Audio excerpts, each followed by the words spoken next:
Hello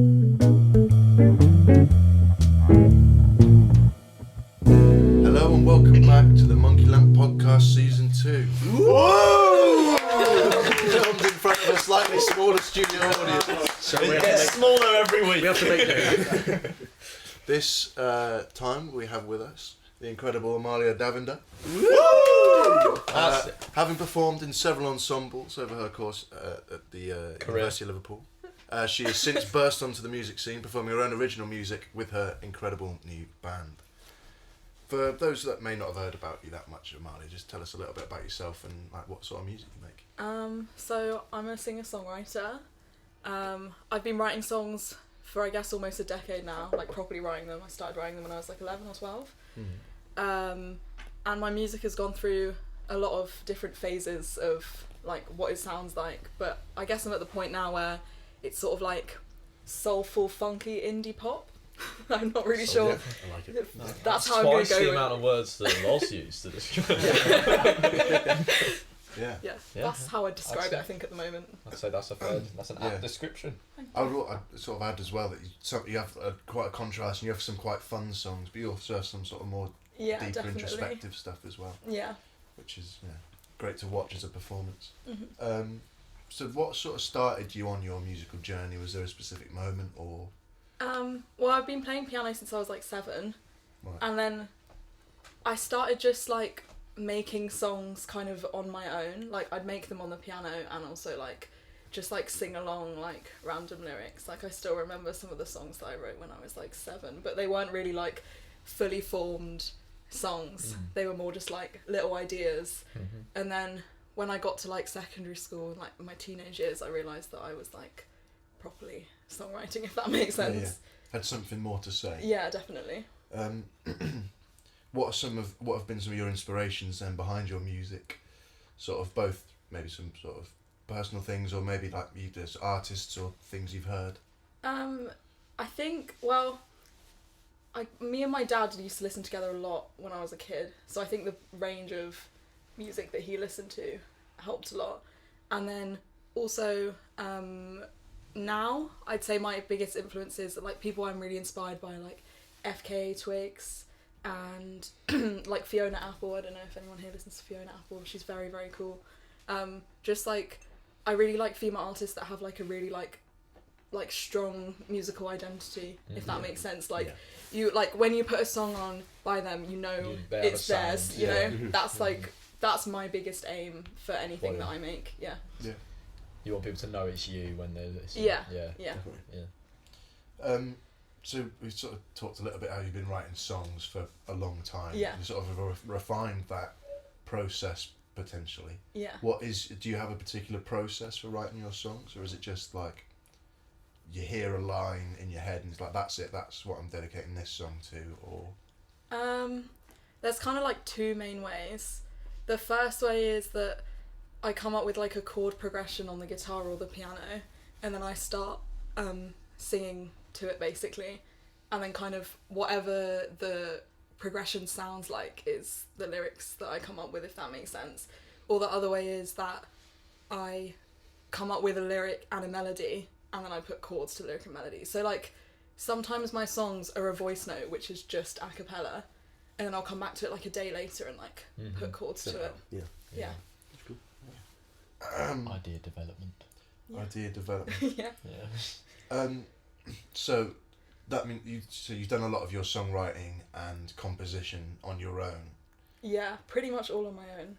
What was that like then, contextualising that within a band environment? Was it sort of having to relent a bit of your idea, or was it sort of all like, this is the idea, this is what we're doing? Well, it depends which band you mean. When I was in Women in STEM, which was the first band like that I joined at uni in second year, that was very much like when Lauren asked me to write a song, I wrote it with our sound in mind. Like I've not sang or played that song since. That song was written for Women in STEM. Yeah. So that I didn't feel like I was really giving anything up in a sense. Like I wasn't bringing something and having to give up part of my vision to fit the band, because my vision was for the band. I was like, when I was in a band with you and Mariella, New Jam, a few of them were co-writes with Mariella, so that was the sound of the band. Some of them were co-writes, the three of us. Yeah. And then the ones that I wrote on my own, like, I don't feel like I really, like, sacrificed the vision bringing it to them. I felt like it just came to life, because before I'd been in bands, I'd only ever been singing and playing with a guitar or a piano. I never knew what my music sounded like beyond an acoustic setting. So it was actually more of like, it was like a really nice exploration of what could my songs sound like if I would put them in a different setting, you know? Yeah, do you think that you had your band sound in mind when you were putting together your band? Because what you've ended up with is quite a funky, jazzy lineup in your band. Is that like what you were aiming for? That's what you wanted your genre to be? Or was it just who you had and where you could have them? No, that is what I was aiming for, because some of my music does have like that like soulful, like funky sound to it. But I was also aiming for like a lot of versatility as well. Like, all of them have played in a lot of other genres, and because I'm like, apart from Tom, who I didn't know before he joined the band, Tom's the drummer, like I had been mates with Josh for like a year, and we talked about so much different music. I knew he'd listened to lots of different music, and same with Jake, obviously, like he's got such like a broad range of influences. So I had it in mind, but it was more like versatility that I had in mind as well. Yeah. That's cool. Yeah. Whereabouts did you grow up? What's your mother's maiden name? What are the three funny little numbers in the back of your credit card? I grew up in Hertfordshire in St Albans, which is like 30-minute train from London, North London area. So yeah, that's where I grew up. Have you had any gigging experience in Hertfordshire? Not much. It's not really got the lively music scene. I know of one in St Albans, the Horn. Really? Yeah. Yeah. I used to see a few bands at the Horn. But I used to play like a few open mic nights around St Albans. So that's why I started playing acoustic guitar when I was like 13, because I wanted to be able to like take my music somewhere outside of the house, and you like can't really carry a piano around with you. So yeah, that's why I started playing guitar, I guess. So when did you started playing piano at 7? Yeah. How did that happen? Was that school lessons? I just started getting piano lessons. I loved music from when I was little. Like, I was always like singing and like pretending I was a pop star when I was like 4, like running around the garden, you know. So like, I don't know if anyone else relates to that. So like, I wanted to play the clarinet for a bit. I played the violin for a bit actually when I was super young. Like, I can't remember it now. And then I just landed on the piano. I had like a really, really amazing piano teacher. I had the same piano teacher from age 7 right up until I left for university, so when I was 19. Jeez, wow. So she literally watched me grow up, which is insane. So yeah. Wow. It's a long time, isn't it, to see someone's 12 musical... years. Yeah. So I used to bring her songs when I was like 10. Well, she must be an extremely talented piano player to still have things to teach you after 13 years of teaching. So what about Liverpool then made you want to come here? Was it mainly the university, or was it the extracurricular stuff? I looked around a lot of unis, and like I just to be honest, when I was in year 13 and I was looking around unis, I like didn't want to go. I was like sort of having a bit of a crisis where I was like, I don't know what I want to do with my future. Gap year? Yeah. So I had a gap year, and I just put like, I applied and then deferred a year. So I basically just, when I visited Liverpool, to be honest, it was just that the lecturers were so friendly. Like, I'd visited a lot of other unis, and I felt like the lecturers at Liverpool were just all like genuinely seemed willing to like help you learn, and that really like stuck out to me. I didn't even initially like, it's not that I didn't like the city, it's just I didn't look around like, oh, this is where I want to be. Like, I was like, oh, it's just like a decent city, do you know what I mean? And then I just decided to go because I decided it was to move out, like time to move out, you know? Yeah. So yeah. So sort of everything just sort of coincided, and it was just like the right thing to do, the right place, the right time. And I got an offer from Bristol as well, but I just decided that like the course here, especially, the course here was just like the course that I wanted to do, like the music and pop music course. Did the music scene have an influence on you? Did it drive you here, or were you not interested in gigging at that time? Was it not something you considered? Not really. To be honest, I didn't really know what I was doing. I was like 19 and like kind of stressed out about my future. But like I just chose it because the course I felt like was perfect, because I knew I love music, but I didn't know what I wanted to do yet. But then like I could do composition and sampling and remixing and all of these, like such a diverse range of lots of options, like skill sets, and like I could really hone in on what I wanted like by the end of the course, if that makes sense. What have been some of your highlights of some of the skills that you've developed, or something that you may not have had the opportunity to do that you realised that you hated doing anyway? So. Or something you're excited for this term, because we're not yet finished. No, we do have one term left. Doing pop composition. Only one. Only one. Pop composition has been like pop composition in second year. I went in being like, this will be like, not that it would be easy, but I was like, this will be fine. Like I've been writing songs for ages. This will be fine. Yeah. And then the first one I wrote, like I got like a 2-1 in, and I was like, okay, fair. And like had a really really long chat with my lecturer and was like how do I get like a higher mark? And I know like writing is so subjective, but I was so interested to like hear what he had to say. Yeah. It wasn't bad. I think it's the phone that's being used to film. God damn it. And he was like, try to surprise me. Do something that's unexpected. And for me, that like flipped the entirety of songwriting on its head almost, because for me, I'd like grown up writing kind of folk influenced music, like, so I was very much like a 4 chords, like just quite like simple, but not in a bad way. Like I love that music still. Whereas now it was like, what could I do to surprise myself as well, and like make the music interesting to listen to without the lyrics. And that's where like why I've ended up where I am now, and like how bringing in the band and so on. Yeah. Cool. Yeah. Is being a professional musician then something that you're interested in continuing? I want to write songs like for my whole life. I don't know if like, who knows if I'll be able to make a career out of it. But that's the dream. That's the dream, to write songs. But the great thing about it is, and I think like we can all agree, is that whatever happens with career, it's something that we can always have. Like doing music is something that you can always have anyway. So that's nice. But yeah, that's the aim. Have you had a chance much to lay down any of the music that you've written, like recording or? Yeah, we recorded a lot of demos.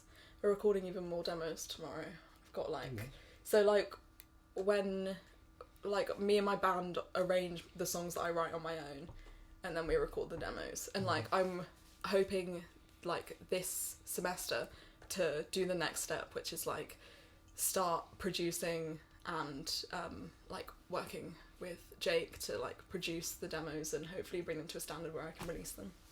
Cool. Do you feel like it's much easier to work with Jake because you're so close with him that you find it easy to put your points across and your ideas rather than an external producer where you have to kind of?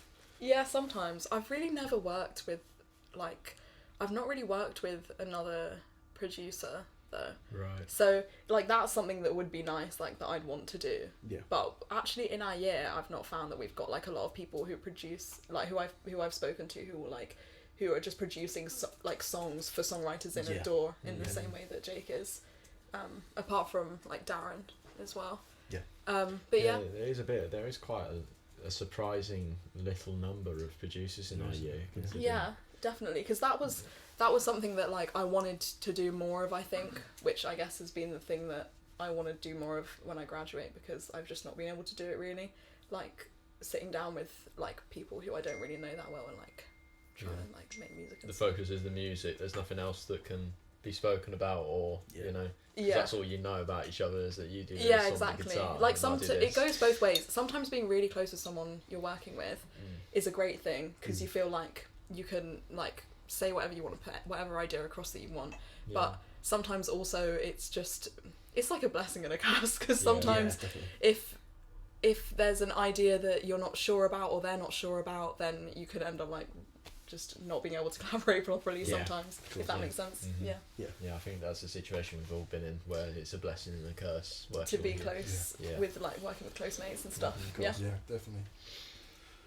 Who sort of both locally Liverpool scene and also sort of a wider scene, who have sort of been some of the people that you've been to gigs and you've seen them and they've sort of like, oh, okay, that's cool, I'm going to take what they're doing a little bit and sort of introduce it into what I'm thinking of.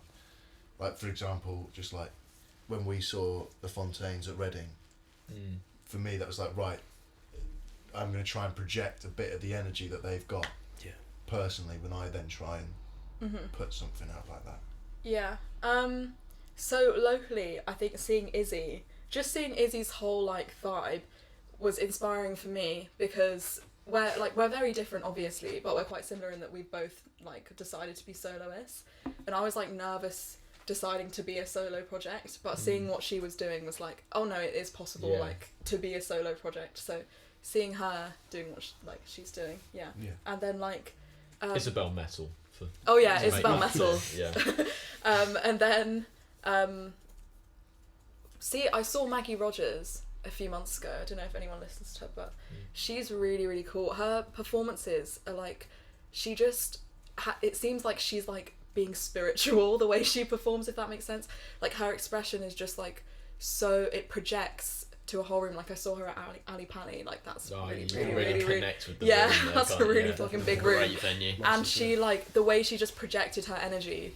After seeing her, it made me realise, like, when I'm just with a mic and I don't have an instrument, I can't just stand there. Like, I have to move. I have to like project how I'm feeling, if that makes sense. That's probably like one of the biggest things I've learned. To show your connection with the music. Yeah, and just like not like in a way give a shit what you look like, because I think you like exactly. worry what people think, but actually I think it's more awkward going to a gig where like none of the musicians are feeling it than going to a gig and everybody's feeling it. You know what I mean? To be part, like to be a good performer, there's an element of having to get over whatever anxiety you have. Yeah. Just for 20 minutes. Yeah. And just go with it. Yeah. Mm-hmm.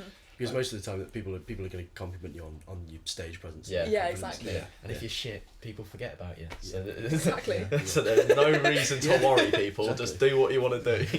I think as well there's sort of a big connection, or sort of when you are in a room that's full of people, you're like, you got to remember that they might not have come to see you specifically, but they've stayed to see you. Exactly. Yeah. And it's like, I'm here to put on a show or to entertain, and it's Yeah. having that separation in your head, I think, is quite helpful. Definitely. Yeah. It's definitely an art to gigging. Yeah. Absolutely. Yeah. It's taken a lot of practice for me. Yeah. Yeah. Have you got any more plans over the next year or so to either push your music or just...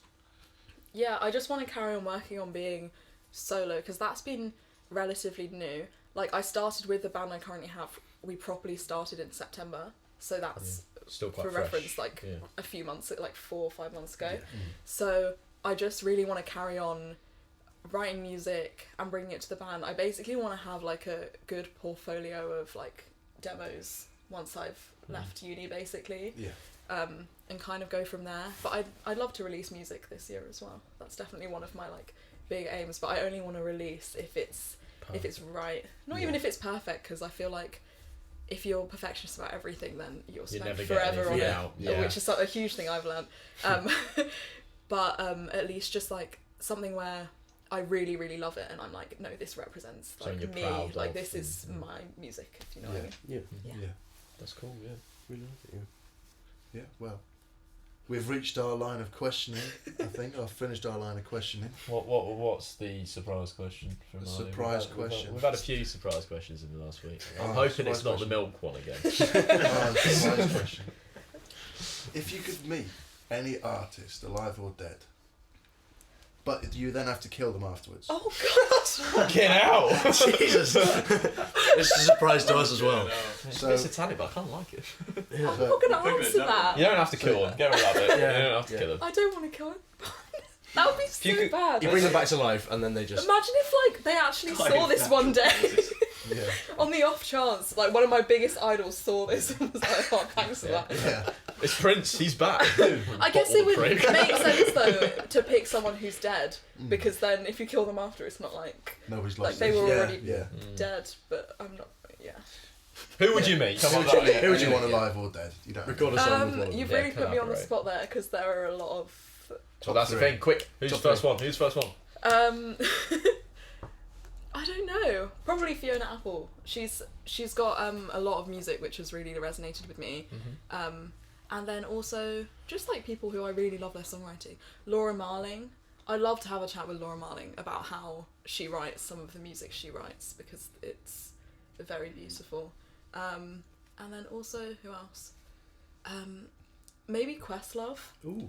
Because I think he has some incredible stories, and Yes, also definitely. I'd love to ask him how he's made or helped make, or what it was like being in the room with a lot of albums that he's worked on. Yeah. So yeah. Oh, good answer. Well, Right. Fiona Apple, if you're listening, Yeah.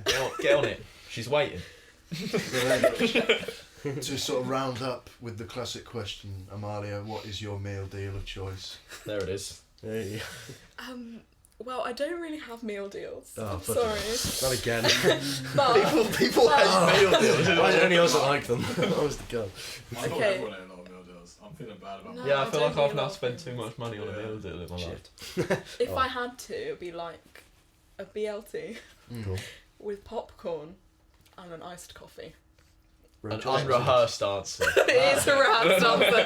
Because I was like, I don't eat meal deals. Off the cuff. So I said to Jake, what meal deal would I get if I had to get a meal So deal? Jake's meal. Yeah, there's no point getting him on the podcast now, Alex. We know the answer to the question. Anyway, thank you, Amalia, for joining us. That's Yeah, it's alright, been thanks brilliant. for having me. See you next week.